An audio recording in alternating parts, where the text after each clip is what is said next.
नमस्कार दोस्तों, स्वागत है आपका योगेंद्र सर ऑनलाइन क्लासेस में। 300 पोस्ट हॉस्टल वार्डन के, 6,20,000 आवेदनकर्ता इस कंपटीशन को टफ बना चुके हैं और बनाएंगे भी। उसमें ज़रूरत है हमें कि हम गिने चुने अच्छे तगड़े क्वेश्चंस करें, एक अच्छे लेवल के क्वेश्चंस करें हर टॉपिक का, और बहुत ज़्यादा मेहनत किए बिना स्मार्ट स्टडी करके हम कोशिश करेंगे, प्रयास करेंगे कि हम अपना सिलेक्शन ले लें। उसी क्रम में आप देखेंगे जो बाल मनोविज्ञान का जितना भी सिलेबस है, 5 टॉपिक उसमें दिए गए हैं। 5 टॉपिक दिए गए, शिक्षा मनोविज्ञान, फिर बुद्धि और व्यक्तित्व की अवधारणा, concept of intelligence and personality, guidance and counselling, निर्देशन और परामर्श, ऐसे करके 5, इंक्लूसिव एजुकेशन, ऐसे करके टोटल 5 टॉपिक उसमें दिए गए। सभी टॉपिक्स के अगर हम क्वेश्चंस देखें तो मैं देख रहा था कि बाकी टीचर्स भी करा रहे हैं, ऐसा नहीं कि नहीं करा रहे हैं, लेकिन वो जितना शिक्षक भर्ती में जो सीडीपी है उसके क्वेश्चन उठा के डाल दे रहे हैं, जो कि आवश्यकता नहीं है। हमको उन 5 टॉपिक से, 5 चैप्टर से क्वेश्चन ढूंढ ढूंढ के लाना है, ना कि पूरा सीडीपी को उठा के पढ़ा देना है। ठीक, तो ऐसे ही एमसीक्यूज की सीरीज हम यूट्यूब पर भी लाएंगे, और यूट्यूब में जितना आपको क्वेश्चंस दिया जाएगा, जितना एमसीक्यूज आपको प्रोवाइड कराया जाएगा, जस्ट उसके डबल हमारे कोर्स में भी अवेलेबल होगा। ठीक है, कोर्स की जानकारी आपको थोड़ी देर में दिख जाएगी। तो आज हम इंटेलिजेंस, बुद्धिमत्ता या बुद्धि, इंटेलिजेंस, ये हमारा 2nd नंबर के टॉपिक दिया हुआ है सिलेबस में। उसके कुछ क्वेश्चंस करेंगे, जितने एमसीक्यूज हो सके करेंगे, और उसका एक्सप्लेनेशन भी देखेंगे, साथ साथ उसका थ्योरी भी पूरा पढ़ लेंगे, तो एमसीक्यू भी आपका हो जाएगा और थ्योरी भी हो जाएगा साथ साथ में। ठीक, तो चलिए शुरुआत करते हैं। नमस्कार, जय जोहार। क्या आप भी गवर्नमेंट एग्जाम्स की तैयारी करना चाहते हैं? क्या आप भी मेमोरी टेक्निक्स और ट्रिक्स के जरिए बहुत ही कम समय में स्मार्ट स्टडी करना चाहते हैं? क्या आप चाहते हैं कि सीजी व्यापम टॉपर आपको पढ़ाए? तो डाउनलोड करिए योगेंद्र साहू क्लासेस ऐप। यहाँ 10 से अधिक गवर्नमेंट एग्जाम्स क्रैक करने वाले और सीजी व्यापम टॉप करने वाले योगेंद्र सर सीजीपीएससी और सीजी व्यापम के अंतर्गत होने वाले सभी एग्जाम्स की तैयारी कराए। तो डाउनलोड करिए Yogendra Sahu classes app to be the best, learn from the best.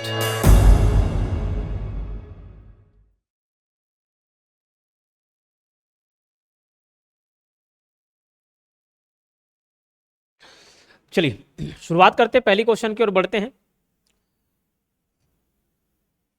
देखो, पहला क्वेश्चन है, वे कौन से मनोविज्ञानी थे जिन्होंने सामान्य बुद्धिमत्ता का अवधारणा लाया, जिसे जी फैक्टर, जी कारक के रूप में अक्सर उल्लेख किया जाता है।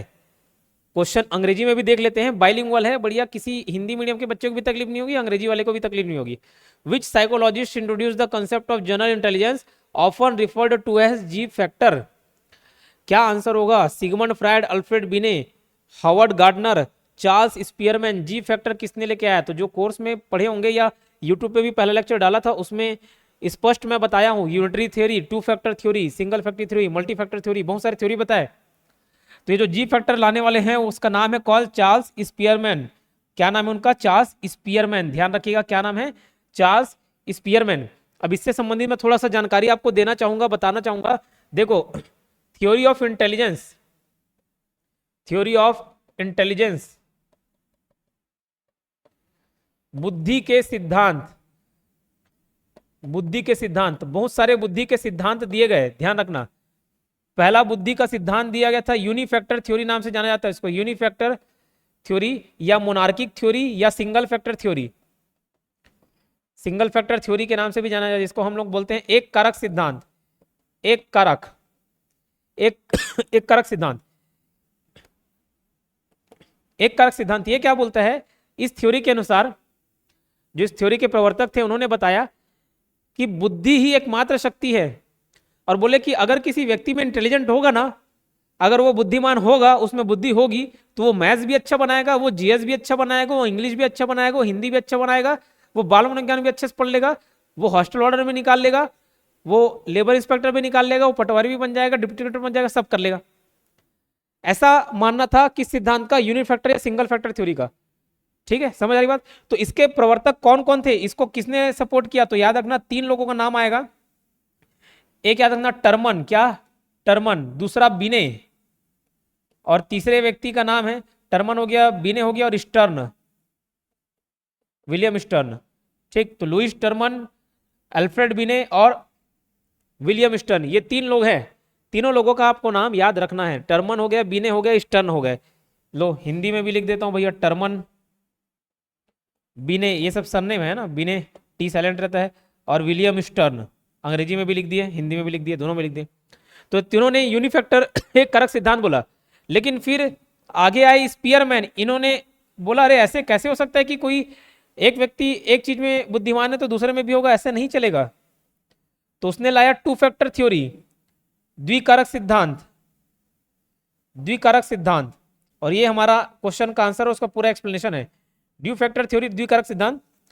तो इसमें उन्होंने दो प्रकार के फैक्टर बताए, एक को नाम दिया जी कारक, जी फैक्टर, और एक को नाम दिया एस फैक्टर। जी मतलब जनरल सामान्य, और एस मतलब होता है स्पेशल। तो उसने बोला जनरल फैक्टर में क्या, अरे देखो हर इंसान थोड़ा बहुत कुछ ना कुछ काम कर लेता है। जैसे मैं उदाहरण देता हूं, गाड़ी लगभग हम सब चला लेते हैं, गाड़ी लगभग हम सब चला लेते हैं, थोड़ा बहुत कम ज्यादा स्पीड और कंट्रोल के हिसाब से थोड़ा बहुत कम ज्यादा सब आराम से कर लेते हैं काम। पढ़ाई थोड़ा बहुत सब कर लेते हैं, बोल हम सब लेते हैं, गा हम सब लेते हैं थोड़ा बहुत, डांस थोड़ा बहुत सब कर लेते हैं। तो ये जनरल फैक्टर में आ गया। तो जनरल फैक्टर वाले जो गुण हैं लगभग सभी में थोड़ा बहुत कम ज्यादा सब में पाए जाते हैं। लेकिन स्पेशल फैक्टर ऐसा गुण हो जाता है, इंसान बाकियों से उसमें अच्छा कर लेता है। जैसे गा हम सब ले रहे, लेकिन अरिजीत सिंह जैसा गा पा रहे क्या, नहीं। तो अरिजीत सिंह की गाने वाली क्वालिटी उसकी स्पेशल फैक्टर हो गई। और वही अरिजीत सिंह को बोलते हैं कि गाना अच्छा गा रहा है, डांस भी कर ले, तो नहीं कर पाए, ऋतिक रोशन जैसे डांस कर नहीं कर पाएंगे, है ना। तो ये थ्योरी फेल हो जाती है। ये टू फैक्टर थ्योरी कहीं हद तक कई लोगों ने एक्सेप्ट किया। तो ये जी factor theory, S factor theory किसके द्वारा गया, चार्ल्स स्पीयरमैन के द्वारा। किसके द्वारा, चार्ल्स स्पीयरमैन के द्वारा। क्लियर हुआ, चलो।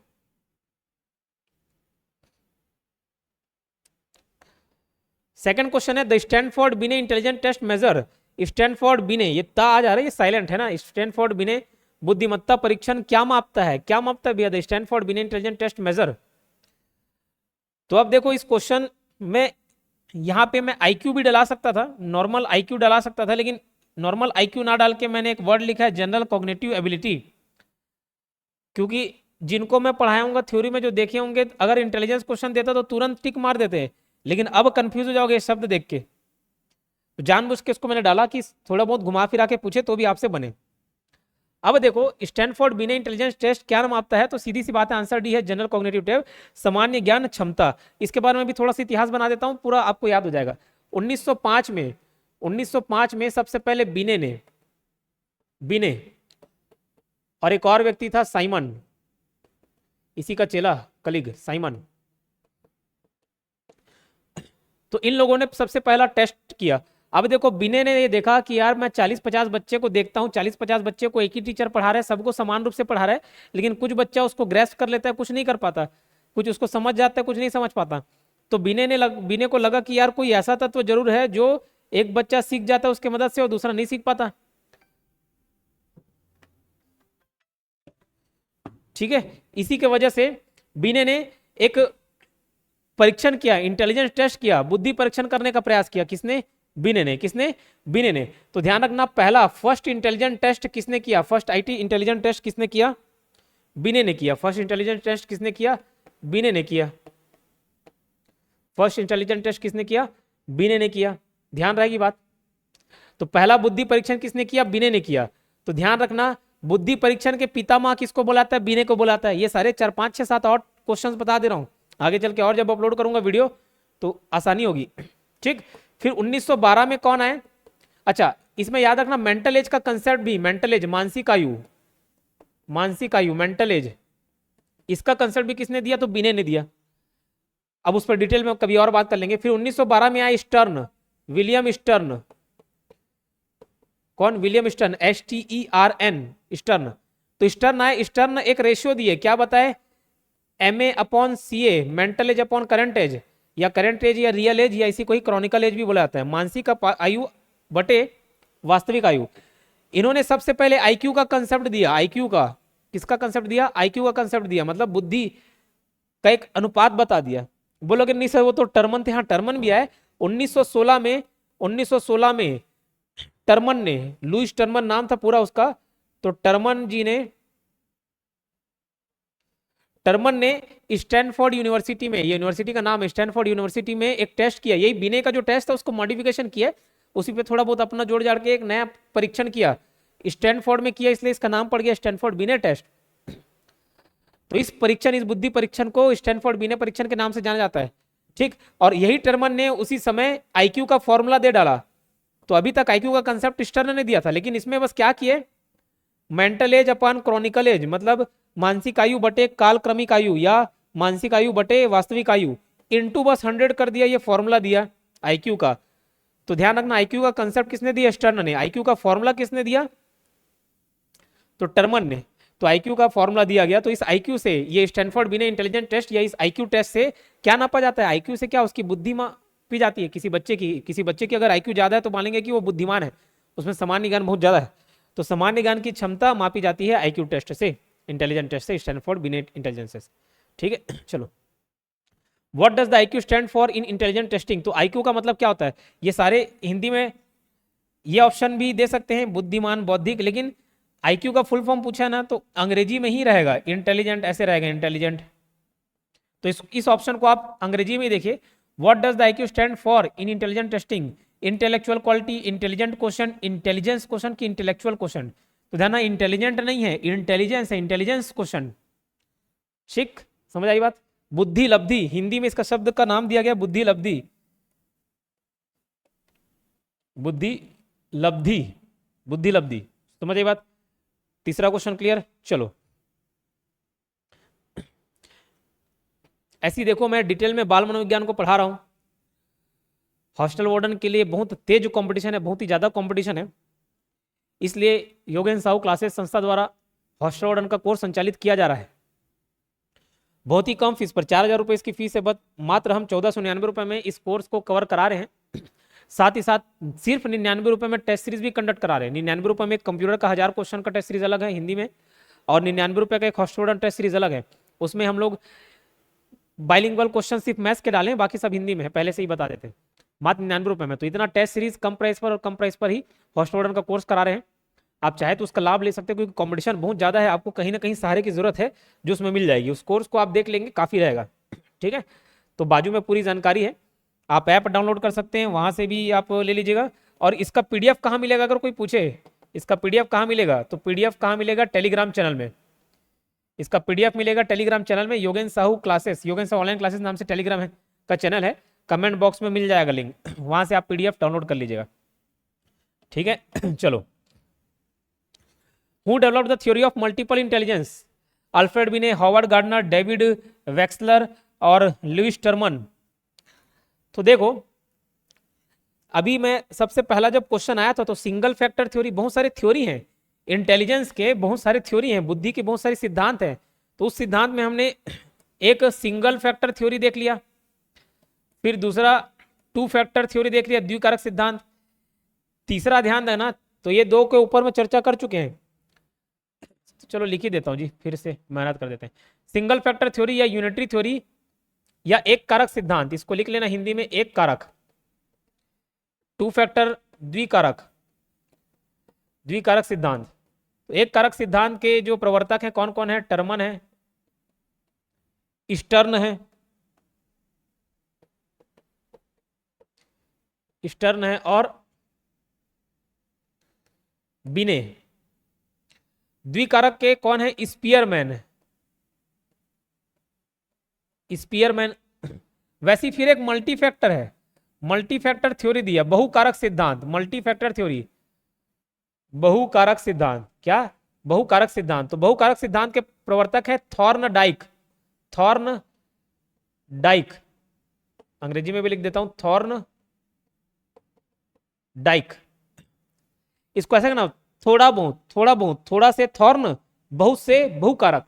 लेकिन इसको कंफ्यूज मत करना मल्टीपल इंटेलिजेंस से। मल्टी फैक्टर थ्योरी दिया थॉर्नडाइक ने, लेकिन मल्टीपल इंटेलिजेंस का कंसेप्ट दिया, ये तो मल्टी फैक्टर है और ये मल्टीपल इंटेलिजेंस है, मल्टीपल इंटेलिजेंस। बहु बुद्धि सिद्धांत, बहु बुद्धि सिद्धांत, इसका कंसेप्ट दिया है गार्डनर ने, हॉवर्ड गार्डनर, ये नाम लिखा हुआ यहाँ पे, हॉवर्ड गार्डनर, हॉवर्ड गार्डनर। तो गार्डन में देखना बहुत सारे फूल उगे रहते हैं ना, तो मल्टीपल फूल उगे रहते हैं, किसमें, गार्डन में। ऐसे करके मैं याद किया हूं गार्डन में। तो मल्टीपल इंटेलिजेंस थ्योरी किसने दिया, हॉवर्ड गार्डनर ने दिया। और इसने बहुत सारे फैक्टर्स बताए क्या क्या काम आते हैं। फिर याद रखना एक ग्रुप फैक्टर थ्योरी भी दिया, समूह कारक सिद्धांत, ग्रुप फैक्टर थ्योरी, समूह कारक, समूह कारक सिद्धांत, समूह कारक सिद्धांत, समूह कारक सिद्धांत किसने दिया अगर पूछा जाए तो ये दिया थर्स्टन ने, थर्स्टन ने, थर्स्टन ने, ठीक है। समूह कारक सिद्धांत किसने दिया? थर्स्टन ने। तो भैया अभी देखो मल्टीपल इंटेलिजेंस किसने बताया? गार्डनर ने बताया। एक क्वेश्चन के पीछे 4-5 पूरा एक्सप्लेनेशन, पूरा थ्योरी बता दिया मैं। पांचवा क्वेश्चन, अब देखो ध्यान देना, 10 क्वेश्चन बाल मनोविज्ञान के आएंगे तो 4-5 क्वेश्चन ऐसा रहेगा जो आप कॉमन सेंस लगा के आप सभी 5 क्वेश्चन को बना लोगे। जैसे यहाँ पे क्वेश्चन है इमोशन, है ना, भावनात्मक बुद्धि, तो भावना वाले वर्ड को देख के आप भावनाओं को समझने और प्रबंधन करने की क्षमता, इस क्वेश्चन का आंसर आप नहीं भी पढ़ोगे ना तो भी बना लोगे। तो ऐसे 4-5 क्वेश्चन आपको देखने को मिलेंगे। जो बचे 4-5 है ना उसको रटना पड़ेगा, उसको याद करना पड़ेगा, ठीक। और हम कोई कसर नहीं छोड़ेंगे इसको कंप्लीट करने में। हॉस्टल वार्डन का जो कोर्स खरीदे हैं उन बच्चे से मैंने वादा किया था कि मैं 2000 का ऑब्जेक्टिव 2000 क्वेश्चंस का पूरा सेट कराऊंगा। हर चैप्टर के मिक्स क्वेश्चन रहेंगे उसमें और पूरे चैप्टर्स को मैं कराऊंगा। ये वादा मैंने किया था, तो उसका शुरुआत, उसकी आगाज आज से हो गई है। कुछ यूट्यूब में डालेंगे, कुछ एक्स्ट्रा थोड़े से कोर्स में डालेंगे ताकि कोर्स वाले को भी प्रॉब्लम ना हो, है ना। तो ध्यान देना ऐसे भी क्वेश्चंस आएंगे, इनको भी हम सॉल्व कर लेंगे और जो याद करना तो फिर करेंगे। Emotional intelligence primary involves ability to solve, देखो भावनात्मक बुद्धि या बुद्धिमत्ता प्रमुखता शामिल है। क्या क्या उसमें है? संख्यात्मक समस्याओं को हल करने की क्षमता, भावनाओं को समझने और प्रबंधन करने की क्षमता, तथ्यों को याद करने की क्षमता, प्रभावी रूप से संचार की क्षमता। आप तुरंत इसका क्वेश्चन का ऑप्शन देखते साथ आंसर मार दोगे, भावनाओं को समझने और प्रबंधन करने की क्षमता। सही है। Ability to understand and manage emotions, यही इमोशनल इंटेलिजेंस है, यही इमोशनल इंटेलिजेंस है। अब ये इमोशनल इंटेलिजेंस क्या होता है ये इसको समझते हैं। तो ये भी एक एबिलिटी है, क्षमता है, एक इंसान की ये एबिलिटी है, ये क्षमता है। किस लिए? एक एबिलिटी, एक क्षमता इंसान की जिससे वो क्या कर पाता है, अपने इमोशंस को अपने भी और दूसरे के भी, ये एक एबिलिटी है जिससे अपने सेल्फ का और दूसरों का, अपने और दूसरों के जो इमोशंस हैं, भावनाएं हैं या भावनाओं को वो क्या कर सकता है, समझ सकता है, समझता है, समझ सकता है, अंडरस्टैंड कर सकता है, समझ सकता है, उन पर नियंत्रित करता है, नियंत्रण लगता है, समझ लो, उसको नियंत्रित भी कर सकता है, ठीक, कंट्रोल कर सकता है, बोल सकते हो, नियंत्रित कर सकता है, उसको समझ सकता है, ठीक है। तो इमोशनल इंटेलिजेंस क्या है? एक एबिलिटी है, क्षमता है जिससे वो अपने और दूसरों के इमोशंस को, भावनाओं को कंट्रोल कर सकता है, समझ सकता है, अपनी भावनाओं को व्यक्त कर सकता है, एक्सप्रेस कर सकता है, अपनी भावनाओं को एक्सप्रेस या व्यक्त भी कर सकता है, ठीक। तो इमोशनल इंटेलिजेंस का मतलब समझ आ गया आपको? चलिए ठीक है। और कई लोगों ने तो आईक्यू से ज्यादा महत्व ईक्यू क्यों दिया? इंटेलिजेंस क्वोशेंट से ज्यादा महत्व इमोशनल क्वोशेंट को दिया गया है कई फिलोसोफर के द्वारा। तो उसकी के बारे में हम लोग पढ़ेंगे। जस्ट 6वां क्वेश्चन देखेंगे, नहीं 6वां क्वेश्चन में नहीं है। चलो 6वां क्वेश्चन तो आप खुद ऑप्शन पढ़ के बता सकते हो, बताइए तो 6वां क्वेश्चन को बताइए। 6वां क्वेश्चन पढ़ के बताओ, तुरंत आंसर दे दोगे।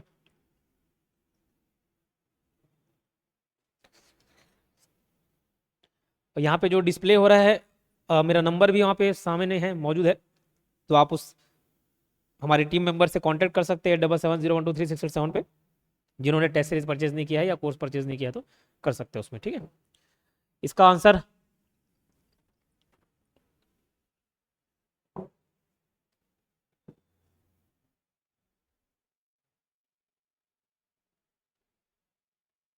चलो, इमोशनल इंटेलिजेंस, सही बात, ठीक। भावनात्मक बुद्धिमत्ता कौन सी प्रकार की बुद्धिमत्ता खुद की भावनाओं और दूसरों की भावनाओं को समझने और प्रबंधन करने की क्षमता में शामिल करती है? भावनात्मक, इमोशनल इंटेलिजेंस अभी तो ऊपर डिस्कस किए। 7वां क्वेश्चन देखते हैं। The concept of emotional intelligence was popularised by मतलब उसको फेमस किसने बनाया? भावनात्मक बुद्धिमत्ता का अवधारणा किसके द्वारा लोकप्रिय बनाया गया? तो इनमें 3 नाम शामिल होता है, 3 नाम आते हैं, ध्यान रखना। एक है पीटर सोलोवे, ऐसे कुछ का नाम है, सोलोवे, है ना, स्पेलिंग देख लेना, पीटर सोलोवे। दूसरा जॉन मेयर, और तीसरा नाम आता है डेनियल गोलमैन का, डेनियल गोलमैन का। तो सर यहाँ तो नाम चार ठोक अलग अलग दिख रहे हैं, एक ही ठोक नाम मिलेगा, डेनियल गोलमैन। हाँ, तो सबसे पहले किसने पॉपुलराइज बनाया, इन दोनों का भी नाम आता है, पीटर सोलवे का, जॉन मेयर का। फिर डेनियल गोलमैन ने किताब लिखी, बहुत ही अच्छी किताब है। उस किताब का नाम क्या है, उस किताब का नाम, अंग्रेजी में किताब का नाम था, डेनियल गोलमैन के द्वारा लिखा गया। उस किताब का पूरा नाम है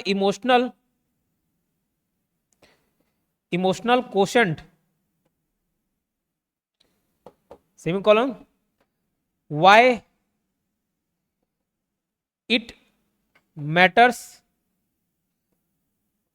मोर देन इंटेलिजेंस कोशेंट। ये इस किताब का नाम है। इस किताब को 1995 में पब्लिश किया गया था। आपको याद करने की जरूरत नहीं है, मेरा बर्थडे है, बर्थ ईयर है 1995 करके मेरे को याद है। तो ये डेनियल गोलमैन की किताब है, तो इसने और लोकप्रिय बना दिया इसको, इमोशनल इंटेलिजेंस को। तो यहाँ पे चार ऑप्शन दिए गए हैं, चारों ऑप्शन में एक ही नाम दिख रहा है, डेनियल गोलमैन। तो उसका आप आंसर ले सकते हो, सबका रहता तो ऑल ऑफ द अबव हो जाता भी है। फिर 8वां क्वेश्चन देखते हैं, बहुत ही अच्छा क्वेश्चन है ये भी। व्हाट इज द फ्लाइन इफेक्ट या फ्लिन इफेक्ट। अब देखो, जो चीज थ्योरी में कवर नहीं हो पाई है ना, वो हम लोग ऑब्जेक्टिव में कवर कर ले रहे हैं। ऑब्जेक्टिव में पूरा कवर कर लेंगे, थ्योरी में जो नहीं हो पाएगा, क्योंकि थ्योरी में लाइन से पढ़ते समय हर एक चैप्टर को नहीं तो फिर वो बीएड डीएड का एक एक यूनिट हो जाएगा, उतना पढ़ना पड़ेगा। इसलिए थ्योरी में एक लिमिटेड पढ़ा जाएगा, और ऑब्जेक्टिव में जो भी इंपॉर्टेंट क्वेश्चंस बने हुए होंगे पिछले बार या हम बनाएंगे, उसमें थोड़ी बहुत और एक्स्ट्रा चीज़ों को एक्सप्लेन कर देंगे। उसी एक पॉइंट में what is the Flint effect. अब इसको मैं थ्योरी में नहीं पढ़ाऊँ, लेकिन अभी समझा दूंगा आपको what is the Flint effect. कोई बता सकता है क्या है फ्लिन इफेक्ट। देखो, चार ऑप्शन क्या क्या दे रहे हैं, आपको दिखा देता हूँ चार ऑप्शन। ये जो फ्लिन प्रभाव है क्या है, समय के साथ आईक्यू स्कोरों में वृद्धि, समय के साथ आईक्यू स्कोरों में कमी, की स्थिरता, की विविधता, कम ज्यादा सब हो रहा है। तो मैं आपको फ्लिन इफेक्ट को समझाने के लिए हमारे व्यापम का इतिहास आपको बताता हूं, आपको तुरंत समझ आ जाएगा और परमानेंट याद रहेगा। और ट्रिक भी बता दूंगा कैसे याद रखना उसको। जब मैं 2017 में व्यापम के एग्जाम में कूदा था पहली बार, उस समय जो टॉपर का रैंक जाता था, टॉपर का मार्क्स जाता था, वो जाता था 70%। मतलब मैं अगर 150 मार्क्स का पेपर दिलाते थे, उस समय 150 मार्क्स के पेपर रहते थे, अभी धीरे धीरे कम करके 100 कर दिया, तो इसका 70% निकाल लेते थे 105, इतने मार्क्स में टॉप हो जाता था, इतने मार्क्स में टॉप हो जाता था। ठीक है, जैसे मैं खुद सेकंड रैंक लाया था, 2018 की बात बता रहा हूं, सेकंड रैंक कितना मार्क्स आया था मेरा, 104 मार्क्स आया था। फर्स्ट रैंक वाले का 106 मार्क्स आया था, आसपास गया 70% कट ऑफ, 70% टॉपर का था। फिर 2022 तक भी ये ठीक था, 2022 तक भी इतना चलता था। फर्स्ट रैंक आया, उसमें भी 104 मार्क्स कुछ था, 104 या 6 मार्क्स था, उसमें 106 हो गया शायद। ठीक है, अब फर्स्ट रैंक लाया तो भी वही आसपास के ही थे, 70% में टॉप हो जा रहा है। लेकिन अब देखना, फिर मंडी इंस्पेक्टर का आया, एक जन टॉपर का 121 मार्क्स चल दिया, 80% स्कोर। सहकारिता में मेरा तो 23 रैंक आया था, 75-77% मार्क्स के आसपास था, लेकिन जो टॉपर था उसका 80% मार्क्स था, 80% प्रतिशत की बात कर रहा हूं मैं। तो अब ये बताओ, ये धीरे धीरे क्यों बढ़ रहा है। धीरे धीरे ये जो कट ऑफ है वो हाई क्यों होते जा रहा है इसलिए होते जा रहा है क्योंकि पहले सभी को एजुकेशनल सुविधाएं नहीं मिल रही थी, जो शिक्षा की सुविधा थी सबके लिए नहीं था। जैसे ही ऑनलाइन का जमाना आया, घर में बैठे बैठे हमसे ही कितने लोग जुड़े हुए हैं, 1,20,000 लोग यूट्यूब पर लाभ ले रहे हैं, 50,000 से ज्यादा लोग एप्लीकेशन पर लाभ ले रहे हैं। तो इतने लोगों तक मैं अपनी बातें पहुंचा पा रहा हूं, मेरे पास जो ज्ञान है, मेरे पास जो जानकारी है, वो आपको साझा कर पा रहा हूं, तो लेवल तो बढ़ेगा ही। तो इस वजह से मार्क्स बढ़ रहा है। अब ये कंसेप्ट समझ आया, ठीक कंसेप्ट। एक व्यक्ति थे जिनका नाम ही है फ्लिन, ठीक है, एक व्यक्ति थे जिनका नाम ही है फ्लिन, उन्होंने भी यही बताया। ठीक है, तो एक व्यक्ति थे जिनका नाम था फ्लिन, पूरा नाम याद नहीं रखोगे तो भी चलेगा, जेम्स आर फ्लिन। ये 1980 के दशक में एक थ्योरी दिए, 1980 के दशक में एक थ्योरी दिए। उन्हें बताया कि जो एवरेज आईक्यू का स्कोर है ना, जो एवरेज आईक्यू का स्कोर है, एवरेज आईक्यू स्कोर है, वो धीरे धीरे बढ़ते ही जा रहा है, होता है। और क्यों बढ़ा, क्यों बढ़ने का कारण है क्योंकि सभी को शिक्षा की सुविधा मिल जा रही है, एजुकेशन बढ़ते जा रहा है, न्यूट्रिशन मिलते जा रहा है, नई नई खोज हो रही, न्यूट्रिएंट्स मिलते जा रहा है, और क्या हेल्थ केयर अच्छा होते जा रहा है। ये सब कुछ कारण बताए, सब फैक्टर बताए जिनकी वजह से एवरेज आईक्यू स्कोर जो है उसमें बढ़ोतरी हो रही है। तो यही है फ्लिन इफेक्ट, याद रख लेना। Which of the following is not one of the Harvard Gardner's original 7 type of intelligence. देखो जो हार्वर्ड गार्डनर थे ना वो 7 से 8 इंटेलिजेंस के बारे में बताए। जो हार्वर्ड गार्डनर हैं वो 7 से 8 इंटेलिजेंस के बारे में बताए। कोई एक फैक्टर थ्योरी बताया, कोई 2 फैक्टर, कोई मल्टी फैक्टर, बहुत सारे, कोई जी फैक्टर, एस फैक्टर, दुनिया भर का फैक्टर बता दिए। कुछ लोग बोल रहे हैं कि अगर कोई एक काम में अच्छा तो सब काम में अच्छा से बताए। गार्डनर आए गार्डनर आए, उन्होंने भी 7-8 प्रकार के, कहीं 7 लेता है कहीं 8 लेता है। ओरिजिनल 7 था, एक अगर उसको 2 टुकड़ों में बांट दे तो 8 हो जाता है। गार्डनर आए, पूछे अच्छा तुम पढ़ अच्छा लेते हो तो तुम ही बुद्धिमान हो गए, तुम ही समझदार हो, बाकी सब बेवकूफ हैं। पढ़ने वाला बच्चा एक आईआईटी में चले गया, वहां से जॉब ले लिया, इंजीनियर कर ले तो वही होशियार है। फिर जो गाना गा रहे वो होशियार नहीं है, वो बेवकूफ हो गया। जो एक्टिंग कर रहा है वो होशियार नहीं है। जो क्रिकेट खेल रहा है, जो टॉप बैट्समैन है वो होशियार नहीं है। तो बोले ऐसा नहीं है, इंटेलिजेंस के बहुत सारे आयाम हैं, अलग अलग ग्रुप में उसको बांट सकते हैं। ठीक है, अलग अलग उसको अलग अलग टाइप के इंटेलिजेंस में बांटा। तो सबसे पहला इंटेलिजेंस उसने बताया म्यूजिकल। 7-8 पूरे नाम से लिखा बता दे रहा हूँ, है ना, म्यूजिकल। तो ये पूछ रहा है कौन सा नहीं है, तो कौन सा नहीं उसके लिए मालूम होना चाहिए कौन सा है। तो म्यूजिकल, म्यूजिकल रिदमिक, इसको हिंदी में बोलेंगे संगीतात्मक। बोले इस संबंधी इंटेलिजेंस गा अच्छा लेते हैं, म्यूजिक अच्छा कंपोज कर लेंगे, डायरेक्ट कर लेंगे, लिख लेंगे, म्यूजिकल राइटर होंगे, बहुत अच्छा काम कर लेंगे म्यूजिक संबंधित, गाने संबंधित। दूसरा लॉजिकल मैथमेटिक्स, ठीक है, तार्किक गणित। कुछ लोग बोले कि हिसाब किताब में बहुत अच्छा होगा, कुछ लोग मैथ्स में अच्छे होंगे, कैलकुलेशन पार्ट में बहुत अच्छे होंगे, उधर होशियार होंगे। मतलब ठीक है। तीसरा जो इन्होंने फैक्टर दिया वो बताए विजुअल स्पेशल, लेकिन वो वाला स्पेशल नहीं है, ये अलग वाला स्पेशल है।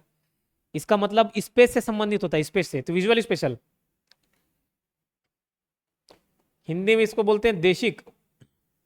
जो इमेजिन अच्छा कर लेता है, जो चीजों को विजुलाइज अच्छे से कर लेता है, उसको बोलते हैं विजुअल स्पेशल। तो उस फील्ड में इंटेलिजेंस अच्छा है। बोले एक बोले किसी का शब्द में अच्छा पकड़ है, वर्बल वर्बल लिंग्विस्टिक।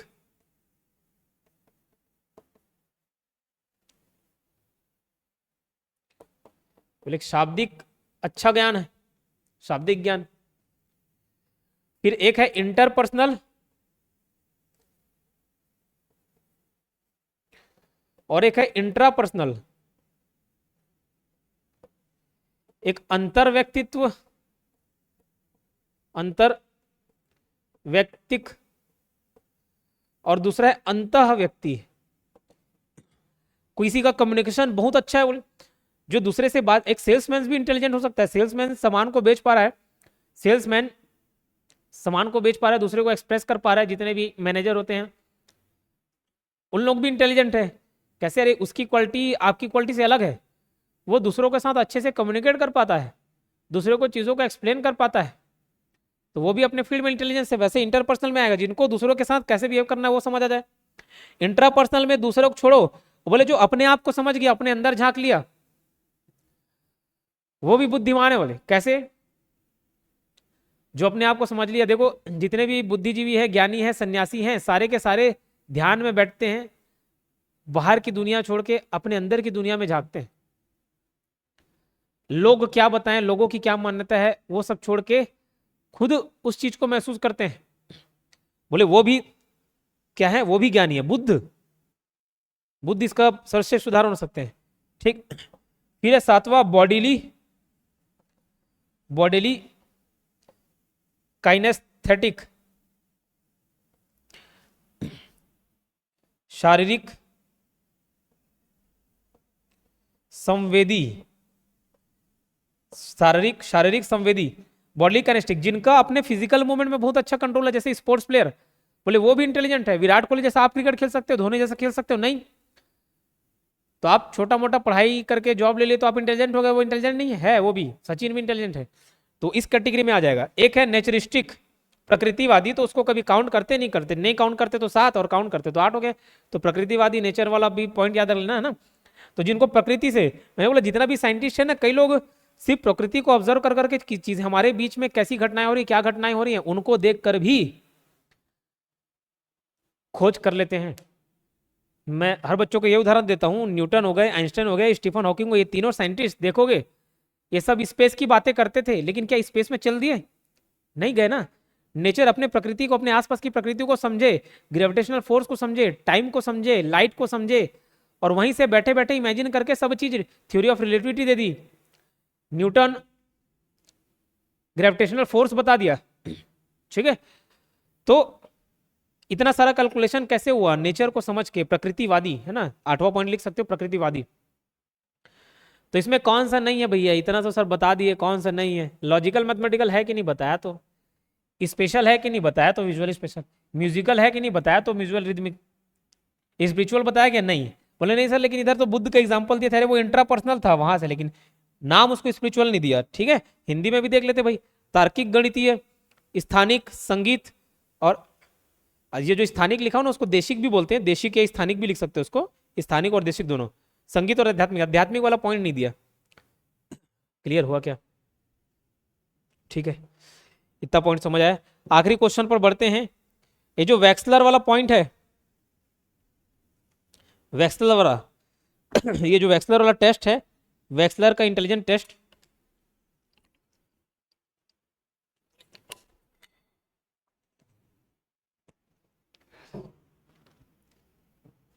देखो वैक्सलर वयस्क बुद्धिमत्ता पैमाना किसे मापता है? बच्चों का, किशोर का? ऑप्शन छूट गया है, मैं हिंदी में लिख देता हूँ। जो वैक्सलर वयस्क बुद्धिमत्ता पैमाना है, किसकी माप करता है? बालकों में। बालकों का बुद्धि परीक्षण करता है क्या? एडोलेसेंट्स मतलब होता है किशोर, किशोरों का बुद्धि परीक्षण करता है क्या? एडल्ट मतलब होता है वयस्क, और एल्डरली मतलब थोड़े वृद्ध व्यक्ति है ना, वृद्ध कटी के या आधेड़ उम्र के ले लो। तो एक्चुअली में यहाँ पे आंसर अगर दो देता है, एडोलेसेंट और एडल्ट, तो मैं दोनों लेता है। एक्चुअल में ये जो टेस्ट होता है वो इंटेलिजेंट टेस्ट करता है किसका? तो इंटेलिजेंट टेस्ट करता है किसका? तो ध्यान रखना, जो बड़े एडोलेसेंट्स हैं, ठीक है, इनको अपन बोल सकते हैं ओल्डर, ओल्डर एडोलेसेंट्स, मतलब बड़े किशोर। अब किशोर अवस्था क्या बोल सकते हो? 10 से 17-18 साल के बीच किशोर अवस्था हो गई। तो जो बड़े बोले तो 10 साल वाले का काउंट नहीं करेंगे, जो 16, 17, 18 साल हो गए। और एडल्ट्स वयस्क, ये आज भी टेस्ट किया जाता है एडल्ट्स वयस्क, वयस्क मतलब जो 18 प्लस हो गए। तो इन लोगों के लिए टेस्ट किया जाता है, इन लोगों के लिए ये टेस्ट बना है। तो यहाँ पे अब ऑप्शन में आप क्या लोगे? तो ऑप्शन अगर दोनों में एक ही को चुनना है तो एडल्ट लोगे, क्योंकि एडोलेसेंट में भी छोटे वाले को नहीं लिया जाता, तो जो एडल्ट होने के लायक हो जाते हैं उनकी टेस्ट की जाती है। तो ये देखो 10 क्वेश्चन किए, लेकिन 10 क्वेश्चन में मैं आपको 50 पॉइंट बता दिया हूँ, 50 क्वेश्चन करा दिया। तो नाम मात्र का 10 क्वेश्चन है, लेकिन फिर भी जैसे मैंने वादा किया है, कोर्स में मैं पूरा 2000 ऑब्जेक्टिव कराऊंगा, अलग अलग सब्जेक्ट, ऑल सब्जेक्ट का मिला के, ऑल सब्जेक्ट का मिला के टोटल 2000 क्वेश्चन कराऊंगा। और ये 2000 क्वेश्चन ऐसी एमसीक्यू विद एक्सप्लेनेशन रहेंगे, इसको कट डालोगे, गारंटी है सिलेक्शन हो जाएगा। 2000 क्वेश्चन पूरा कर लेना, ठीक है। थ्योरी के साथ साथ ये 2000 जब एमसीक्यू आप करके जाओगे ना, तो आपके पास समझ लो आप ब्रह्मास्त्र लेके जा रहे हो। ये ब्रह्मास्त्र है, और ब्रह्मास्त्र तपस्या से मिलती है, ठीक। तो ब्रह्मास्त्र के लिए जो तपस्या करना है, वो करना तो एक विद्यार्थी को होता है, लेकिन उसके पीछे मेहनत गुरु भी करता है। तो मैं यहाँ पे आपको ये 2000 ऑब्जेक्टिव्स का ब्रह्मास्त्र आपको देकर जाऊंगा, जिसको आप एग्जाम में लेके जाएंगे और ठोक पीट के आएंगे। चैनल को सब्सक्राइब जरूर कर लीजिएगा, अच्छा लगे तो इसको शेयर कर लेना भाई, क्या जाता है, नहीं करे तो भी ठीक, कोई दिक्कत नहीं। लेकिन अपनी प्रतिक्रिया जरूर दें, कमेंट बॉक्स में लिख कर जरूर बताएं कि ये क्वेश्चन का लेवल कैसे लगा। आपका रिएक्शन से हमें मालूम चलता है कि अच्छा इतने लोग लाइक कर रहे हैं। 2, 4, 5 बच्चे ऐसे रहते हैं बेचारे जो हर वीडियो को लाइक करते हैं, हर वीडियो को कमेंट करते हैं, उनको मैं जैसे भी पढ़ा दूँ अच्छा लगता है। बट ज़्यादा से ज़्यादा कमेंट आता है तो समझ आता है कि अच्छा ये चीज़ें बच्चों को पसंद आ रही है। मैं हरिराम पटेल की सीरीज़ लेके आया, हरिराम पटेल के कंप्यूटर की सीरीज़, ज़्यादा से ज़्यादा बच्चों ने कमेंट किया तो मुझे लगा कि चलो ठीक है, इसको पूरा जल्दी से जल्दी कंटिन्यू किया जाए, एक एक दिन में 2-2 क्लास डाला जाए। उसको मैं 2-2 क्लास डालना चालू कर दिया आज से। तो ऐसी कमेंट बॉक्स में जरूर बताएं कैसा लग रहा है। ऐसा नहीं कि दूसरे बोल दिए तो मैं नहीं बोलता, आप भी बताएं, सब अपना कमेंट जरूर करें। धन्यवाद।